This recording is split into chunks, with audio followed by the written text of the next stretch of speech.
Update 2.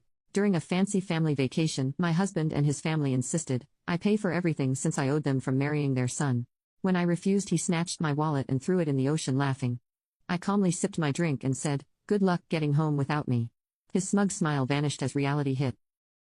I went straight to the front desk and reported my card as stolen. I told them I was no longer responsible for any charges related to the group, and asked them to move me to a different room under a new reservation. Solo security escorted Ryan and his family out of my villa that night. He banged on my door for an hour, yelling about how I was embarrassing him. He said I'd pay for this, that I was being dramatic. I didn't open the door.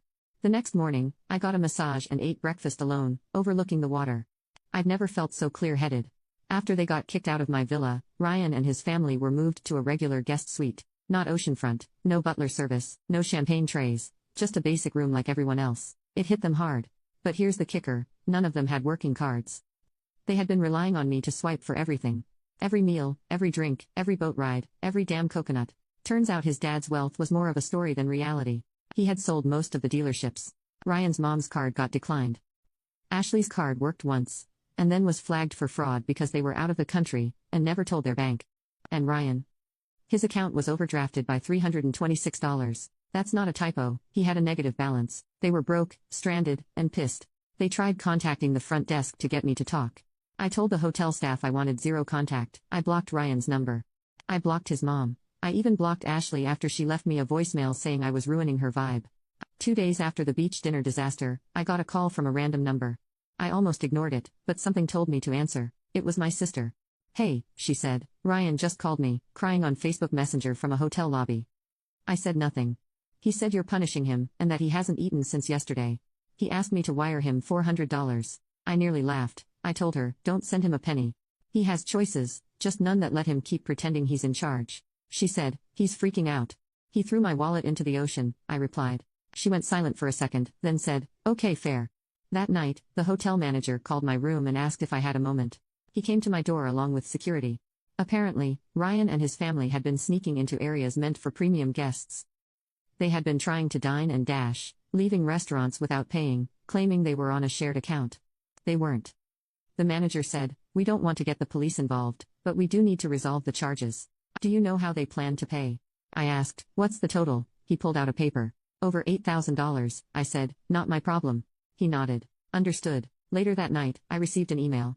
It was from Ryan. Subject, you're taking this too far, body. You're humiliating me. This was supposed to be a nice trip. Yeah, I messed up, but you're acting crazy. You're my wife. We're supposed to be a team. I can't believe you're letting me and my family starve. Please talk to me. Let's fix this. Please. I didn't reply. Instead, I forwarded the email to my lawyer with the subject, let's talk prenup. See, I forgot to mention something earlier. When we got married, Ryan's family insisted I sign a prenup to protect their generational wealth. Guess who had way more assets now? Here's where things flipped even more. The morning after I got that email, I checked out of the resort early and went to a small nearby hotel. I wanted to be away from the drama and just rest. At check-in, the receptionist looked at me strangely. I asked if something was wrong. She said, your husband called here asking if you were staying with us. He's been calling several hotels on the island. I was freaked out. I hadn't told anyone where I was going. He was looking for me. Then came the next twist. Ryan had reported his passport as stolen. Why? To try and blame me for locking it in the safe. Except the safe was in his dad's room by then.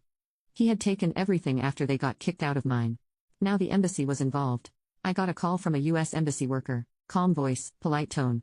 She said, we just want to verify your identity, and confirm if you're holding any of your husband's documents. I told her, nope, but I'd be happy to meet in person and show you the email trail that proves he was trying to trap me financially, threw my wallet into the ocean, and left me vulnerable in a foreign country.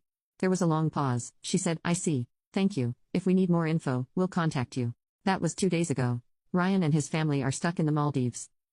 I don't know if they've gotten their money together. I don't know if they've eaten. I don't care. I'm flying home in 2 days. First class. I've been spending my remaining time reading, getting massages, eating room service, and blocking out every single message Ryan's friends send me, calling me cold and spiteful. Oh, and I checked my joint account with Ryan.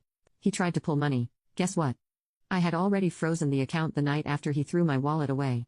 He has no access to anything. To be continued. Still not the end.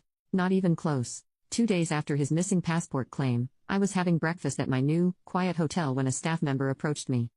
Ma'am, There's someone from the consulate here who would like to speak with you. You're not in trouble, we just need to verify something. Sure, I met with a calm professional woman named Lisa. She was a U.S. consular officer. She told me Ryan had filed a sworn statement claiming I'd locked his passport in a safe and left with the key, effectively trapping him in a foreign country. I blinked. Then I pulled out my phone and said, "You want the screenshots or the video first?" She blinked back, "Video, oh yes. See, when Ryan threw my wallet into the ocean, the restaurant security camera caught the whole thing, him grabbing it, walking to the water, tossing it, and then laughing while his family clapped like they were at a damn circus. I'd asked the hotel to send me a copy just in case." I showed her the footage. Then I showed her the screenshots of my email confirmation that I'd moved all belongings, including the passports, into their room before things exploded.